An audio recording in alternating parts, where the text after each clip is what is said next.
Satu Raja-Raja pasal 12. Pecahnya kerajaan itu. Kemudian Rehabeam pergi ke Sikem, sebab seluruh Israel telah datang ke Sikem untuk menobatkan dia menjadi raja. Segera sesudah hal itu kedengaran kepada Yerobeam bin Nebat. Pada waktu itu dia masih ada di Mesir, sebab ia melarikan diri ke sana dari hadapan Raja Salomo. Maka kembalilah ia dari Mesir. Orang menyuruh memanggil dia. Lalu datanglah Yerobeam dengan segenap jemaah Israel dan berkata kepada Rehabeam, "Ayahmu telah memberatkan tanggungan kami, maka sekarang ringankanlah pekerjaan yang sukar yang dibebankan ayahmu dan tanggungan yang berat yang dipikulkannya kepada kami, supaya kami menjadi hamba-Mu." Tetapi ia menjawab mereka, "Pergilah sampai lusa, kemudian kembalilah kepadaku." Lalu pergilah rakyat itu.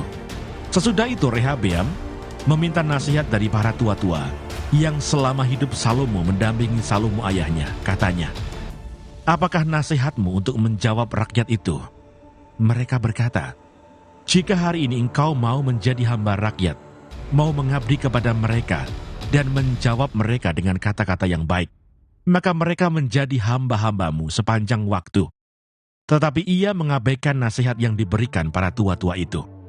Lalu ia meminta nasihat kepada orang-orang muda yang sebaya dengan dia dan yang mendampinginya. Katanya kepada mereka, "Apakah nasihatmu supaya kita dapat menjawab rakyat yang mengatakan kepadaku, 'Ringankanlah tanggungan yang dipikulkan kepada kami oleh ayahmu'?"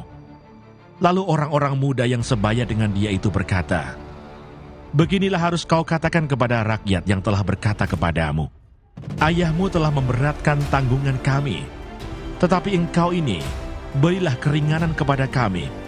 Beginilah harus kau katakan kepada mereka, 'Kelingkingku lebih besar daripada pinggang ayahku. Maka sekarang ayahku telah membebankan kepada kamu tanggungan yang berat, tetapi aku akan menambah tanggungan kamu. Ayahku telah menghajar kamu dengan cambuk, tetapi aku akan menghajar kamu dengan cambuk yang berduri besi." Pada hari lusanya datanglah Yerobeam dengan segenap rakyat kepada Rehabeam, seperti yang dikatakan raja, "Kembalilah kepadaku pada hari lusa." Raja menjawab rakyat itu dengan keras. Ia telah mengabaikan nasihat yang diberikan para tua-tua kepadanya. Ia mengatakan kepada mereka menurut nasihat orang-orang muda, "Ayahku telah memberatkan tanggungan kamu, tetapi aku akan menambah tanggunganmu itu. Ayahku telah menghajar kamu dengan cambuk, tetapi aku akan menghajar kamu dengan cambuk yang berduri besi." Jadi raja tidak mendengarkan permintaan rakyat, sebab hal itu merupakan perubahan yang disebabkan Tuhan, supaya Tuhan menepati firman yang diucapkannya dengan perantaraan Ahia, orang Silo, kepada Yerobeam bin Nebat. Setelah seluruh Israel melihat bahwa raja tidak mendengarkan permintaan mereka, maka rakyat menjawab raja, "Bagian apakah kita dapat daripada Daud? Kita tidak memperoleh warisan dari anak Isai itu. Ke kemahmu, hai orang Israel, uruslah sekarang rumahmu sendiri, hai Daud." Maka pergilah orang Israel ke kemahnya, sehingga Rehabeam menjadi raja hanya atas orang Israel yang diam di kota-kota Yehuda. Kemudian Raja Rehabeam mengutus Adoram yang menjadi kepala Rodi. Tetapi seluruh Israel melontari dia dengan batu sehingga mati. Bahkan Raja Rehabeam hampir-hampir tidak dapat menaiki keretanya untuk melarikan diri ke Yerusalem. Demikianlah mulanya orang Israel memberontak terhadap keluarga Daud sampai hari ini. Segera sesudah seluruh Israel mendengar bahwa Yerobeam sudah pulang, maka mereka menyuruh memanggil dia ke pertemuan jemaah. Lalu mereka menobatkan dia menjadi raja atas seluruh Israel. Tidak ada lagi yang mengikuti keluarga Daud selain dari suku Yehuda saja. Ketika Rehabeam datang ke Yerusalem, ia mengumpulkan segenap kaum Yehuda dan suku Benyamin, 180.000 teruna yang sanggup berperang untuk memerangi kaum Israel, dengan maksud mengembalikan kerajaan itu kepada Rehabeam, anak Salomo. Tetapi datanglah firman Allah kepada Semaya abdi Allah demikian. Katakanlah kepada Rehabeam anak Salomo, Raja Yehuda, dan kepada segenap kaum Yehuda dan Benyamin, dan kepada selebihnya dari bangsa itu, beginilah firman Tuhan, janganlah kamu maju, dan janganlah kamu berperang melawan saudara-saudaramu orang Israel. Pulanglah masing-masing ke rumahnya, sebab akulah yang menyebabkan hal ini terjadi. Maka mereka mendengarkan firman Tuhan, dan pergilah mereka pulang sesuai dengan firman Tuhan itu. Yerobeam memulai ibadah baru. Kemudian Yerobeam memperkuat Sikem di pegunungan Efraim, lalu diam di sana. Ia keluar dari sana, lalu memperkuat Penuel. Maka berkatalah Yerobeam dalam hatinya, kini mungkin kerajaan itu kembali kepada keluarga Daud.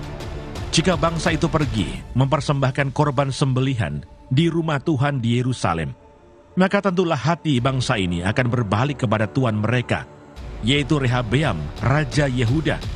Kemudian mereka akan membunuh aku, dan aku akan kembali kepada Rehabeam, Raja Yehuda. Sesudah menimbang-nimbang, maka raja membuat 2 anak lembu jantan dari emas, dan ia berkata kepada mereka, sudah cukup lamanya kamu pergi ke Yerusalem, hai Israel. Lihatlah sekarang Allah-Allahmu yang telah menuntun engkau keluar dari tanah Mesir. Lalu ia menaruh lembu yang satu di Betel dan yang lain ditempatkannya di Dan. Maka hal itu menyebabkan orang berdosa, sebab rakyat pergi ke Betel menyembah patung yang satu dan ke Dan menyembah patung yang lain. Ia membuat juga kuil-kuil di atas bukit-bukit pengorbanan dan mengangkat imam-imam dari kalangan rakyat yang bukan dari Bani Lewi. Kemudian Yerobeam menentukan suatu hari raya pada hari yang ke-15 bulan ke-8. Sama seperti hari raya yang di Yehuda, dan ia sendiri naik tangga mezbah itu. Begitulah dibuatnya di Betel, yakni ia mempersembahkan korban kepada anak-anak lembu yang telah dibuatnya itu. Dan ia menugaskan di Betel imam-imam bukit pengorbanan yang telah diangkatnya.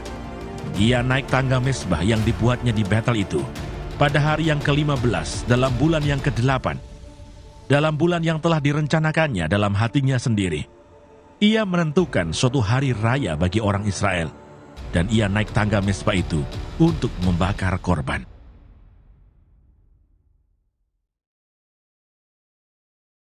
Satu Raja-Raja pasal 13.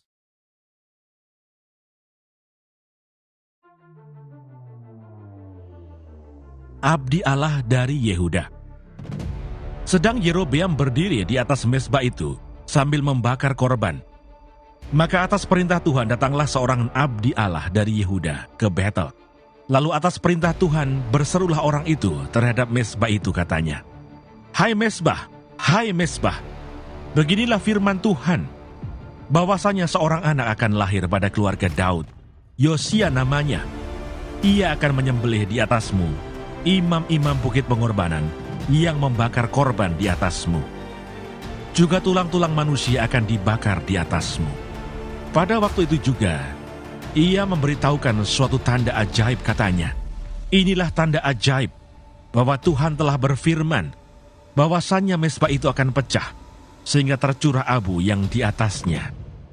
Demi Raja Yerobeam mendengar perkataan abdi Allah yang diserukannya terhadap mezbah di Betel itu, ia mengulurkan tangannya dari atas mezbah dan berkata, tangkaplah dia.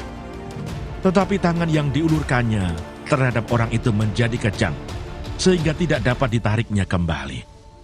Mezbah itu pun pecahlah, sehingga abu yang di atasnya tercurah, sesuai dengan tanda ajaib yang diberitahukan abdi Allah itu atas perintah Tuhan. Lalu berbicaralah raja dan berkata kepada abdi Allah itu, mohonkanlah belas kasihan Tuhan Allahmu, dan berdoalah untukku, supaya tanganku dapat kembali. Dan abdi Allah itu memohonkan belas kasihan Tuhan. Maka tangan raja itu dapat kembali, dan menjadi seperti semula. Kemudian berbicaralah raja kepada abdi Allah itu, marilah bersama-sama dengan aku ke rumah, segarkan badanmu. Sesudah itu, aku hendak memberikan suatu hadiah kepadamu. Tetapi abdi Allah itu berkata kepada raja, sekalipun setengah dari istanamu kau berikan kepadaku, aku tidak mau singgah kepadamu. juga aku tidak mau makan roti atau minum air di tempat ini. Sebab beginilah diperintahkan kepadaku atas firman Tuhan, jangan makan roti atau minum air, dan jangan kembali melalui jalan yang telah kau tempuh itu. Lalu pergilah ia melalui jalan lain, dan tidak kembali melalui jalan yang telah diambilnya untuk datang ke Betel. Di Betel diam seorang nabi tua. Anak-anaknya datang menceritakan kepadanya segala perbuatan yang dilakukan abdi Allah pada hari itu di Betel. Mereka menceritakan juga kepada ayah mereka perkataan yang dikatakannya kepada raja. Kemudian ayah mereka bertanya, dari jalan manakah ia pergi? Lalu anak-anaknya menunjukkan kepadanya jalan yang diambil abdi Allah yang datang dari Yehuda itu. Ia berkata kepada anak-anaknya, pelanai keledai bagiku. Mereka memelanai keledai baginya, lalu ia menunggangnya dan pergi mengikuti abdi Allah itu, dan mendapatinya duduk di bawah sebuah pohon besar. Ia bertanya kepadanya, engkaukah abdi Allah yang telah datang dari Yehuda? Jawabnya, iya, akulah itu. Katanya kepadanya, marilah bersama-sama aku ke rumah untuk makan roti. Tetapi jawabnya, aku tidak dapat kembali bersama-sama engkau dan singgah kepadamu. Aku tidak dapat makan roti atau minum air bersama-sama engkau di tempat ini. Sebab telah diperintahkan kepadaku atas firman Tuhan, jangan makan roti atau minum air di sana. Jangan berjalan pulang melalui jalan yang telah kau ambil itu. Lalu jawabnya kepadanya, aku pun seorang nabi juga seperti engkau, dan atas perintah Tuhan seorang malaikat telah berkata kepadaku, bahwa dia pulang bersama-sama engkau ke rumahmu, supaya ia makan roti dan minum air. Tetapi ia berbohong kepadanya. Kemudian orang itu kembali bersama-sama dia, lalu makan roti dan minum air di rumahnya. Sedang mereka duduk menghadapi meja, datanglah firman Tuhan kepada nabi yang telah membawa dia pulang. Ia berseru kepada abdi Allah yang telah datang dari Yehuda.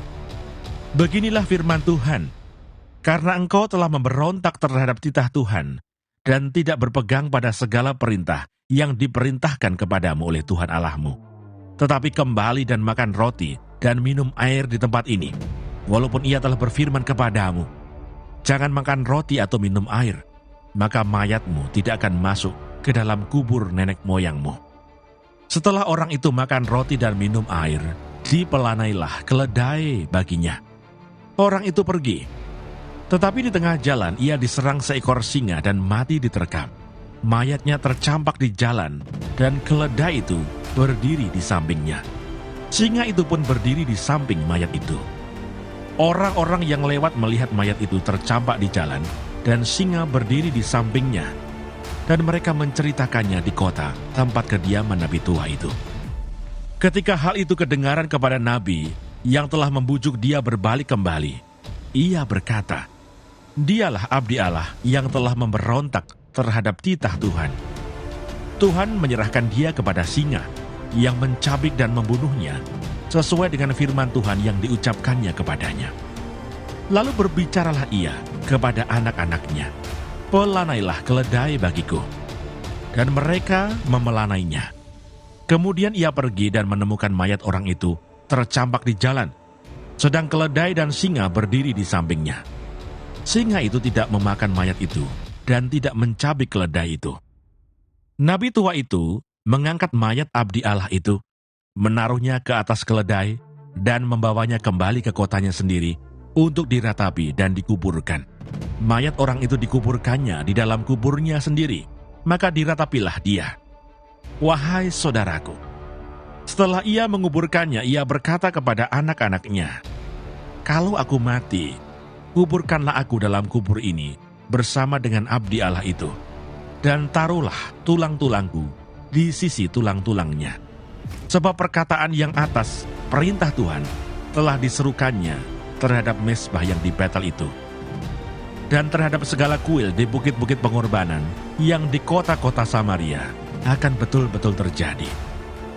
Sesudah peristiwa ini pun, Yerobeam tidak berbalik dari kelakuannya yang jahat itu, tetapi mengangkat pula imam-imam dari kalangan rakyat untuk bukit-bukit pengorbanan. Siapa yang mau saja ditabiskannya menjadi imam untuk bukit-bukit pengorbanan. Dan tindakan itu menjadi dosa bagi keluarga Yerobeam, sehingga mereka dilenyapkan dan dipunahkan dari muka bumi. 1 Raja-Raja pasal 14. Sambungan riwayat Yerobeam. Pada waktu itu Abia, anak Yerobeam, jatuh sakit. Lalu Yerobeam berkata kepada istrinya, "Berkemaslah, menyamarlah, supaya jangan diketahui orang bahwa engkau istri Yerobeam, dan pergilah ke Silo. Bukankah di sana tinggal Nabi Ahia? Dialah yang telah mengatakan tentang aku, bahwa aku akan menjadi raja atas bangsa ini. Bawalah 10 roti, kue kismis, dan sebuli-buli air madu, dan pergilah kepadanya. Dia akan memberitahukan kepadamu apa yang akan terjadi dengan anak ini." Istri Yerobeam berbuat demikian. Ia berkemas, pergi ke Silo dan masuk ke rumah Ahia. Ahia tidak dapat melihat lagi, sebab matanya sudah kabur karena ia sudah tua. Tetapi Tuhan telah berfirman kepada Ahia, bahwasanya istri Yerobeam datang untuk menanyakan kepadamu perihal anaknya, sebab anak itu sedang sakit. Begini-begini harus kau katakan kepadanya. Ketika perempuan itu masuk, berbuatlah ia seolah-olah ia orang lain. Tetapi segera sesudah Ahia mendengar bunyi langkah perempuan itu, sementara melangkah masuk pintu, berkatalah ia, "Masuklah, hai istri Yerobeam. Mengapakah engkau berbuat seolah-olah engkau orang lain? Aku disuruh menyampaikan pesan yang keras kepadamu. Pergilah, katakanlah kepada Yerobeam, beginilah firman Tuhan Allah Israel. Aku telah meninggikan engkau dari tengah-tengah bangsa itu, dan mengangkat engkau menjadi raja atas umatku Israel. Aku telah mengoyakkan kerajaan dari keluarga Daud, dan memberikannya kepadamu. Tetapi engkau tidak seperti hambaku Daud, yang tetap mentaati segala perintahku, dan mengikuti aku dengan segenap hatinya, dan hanya melakukan apa yang benar di mataku.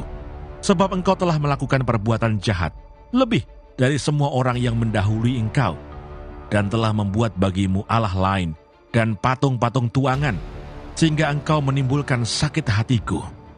Bahkan engkau telah membelakangi aku. Maka aku akan mendatangkan malapetaka kepada keluarga Yerobeam. Aku akan melenyapkan daripada Yerobeam setiap orang laki-laki, baik yang tinggi maupun yang rendah kedudukannya di Israel. Aku akan menyapu keluarga Yerobeam seperti orang menyapu tai sampai habis. Setiap orang daripada Yerobeam yang mati di kota akan dimakan anjing, dan yang mati di padang akan dimakan burung yang di udara. Sebab Tuhan telah mengatakannya. Tetapi bangunlah dan pulang ke rumahmu. Pada saat kakimu melangkah masuk kota, anak itu akan mati. Seluruh Israel akan meratapi dia dan menguburkan dia, sebab hanya dialah daripada keluarga Yerobeam yang akan mendapat kubur. Sebab di antara keluarga Yerobeam, hanya padanya lah terdapat sesuatu yang baik di mata Tuhan Allah Israel. Dan Tuhan akan membangkitkan baginya seorang raja atas Israel yang akan melenyapkan keluarga Yerobeam, seperti kenyataan sekarang ini. Kemudian Tuhan akan menghajar orang Israel, sehingga tergoyah-goyah seperti gelagah di air. Dan ia akan menyentakkan mereka daripada tanah yang baik ini, yang telah diberikannya kepada nenek moyang mereka.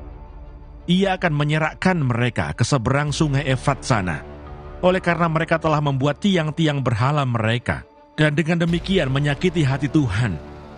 Ia akan lepas tangan terhadap orang Israel, oleh karena dosa-dosa yang telah dilakukan Yerobeam, dan yang mengakibatkan orang Israel berdosa pula. Sesudah itu bangkitlah istri Yerobeam dan pergi. Lalu sampailah ia ke Tirsa. Pada saat ia masuk melangkahi ambang pintu rumah, matilah anak itu. Mereka menguburkannya, dan seluruh Israel meratapi dia, sesuai dengan firman Tuhan yang diucapkannya, dengan perantaraan hambanya, Nabi Ahia. Selebihnya dari riwayat Yerobeam, bagaimana ia berperang dan bagaimana ia memerintah, sesungguhnya semuanya itu tertulis dalam kitab sejarah Raja-Raja Israel. Lamanya Yerobeam memerintah ada 22 tahun. Kemudian ia mendapat perhentian bersama-sama dengan nenek moyangnya. Maka anaknya menjadi raja menggantikan dia. 1 Sambungan riwayat Rehabeam. Adapun Rehabeam anak Salomo, ia memerintah di Yehuda.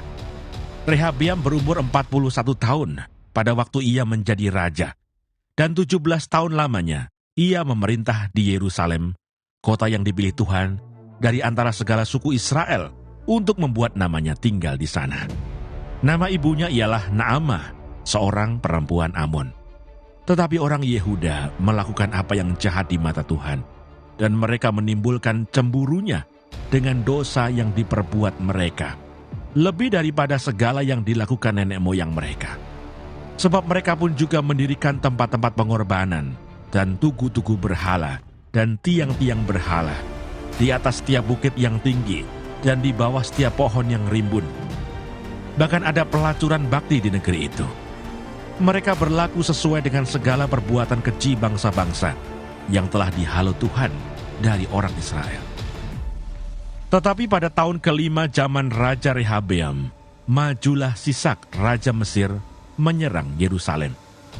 Ia merampas barang-barang perbendaharaan rumah Tuhan dan barang-barang perbendaharaan rumah raja, semuanya dirampasnya. Ia merampas juga segala perisai emas yang dibuat Salomo. Sebagai gantinya, Raja Rehabeam membuat perisai-perisai tembaga yang dipercayakannya kepada pemimpin-pemimpin bentara yang menjaga pintu istana raja. Setiap kali raja masuk ke rumah Tuhan, bentara-bentara membawa masuk perisai-perisai itu, dan mereka pula yang mengembalikannya ke kamar jaga para bentara. Selebihnya dari riwayat Rehabeam dan segala yang dilakukannya, bukankah semuanya itu tertulis dalam kitab sejarah raja-raja Yehuda? Dan terus-menerus perang ada antara Rehabeam dan Yerobeam. Kemudian Rehabeam mendapat perhentian bersama-sama dengan nenek moyangnya, dan ia dikuburkan di samping nenek moyangnya di kota Daud. Nama ibunya ialah Naamah, seorang perempuan Amon. Maka Abiam anaknya menjadi raja menggantikan dia.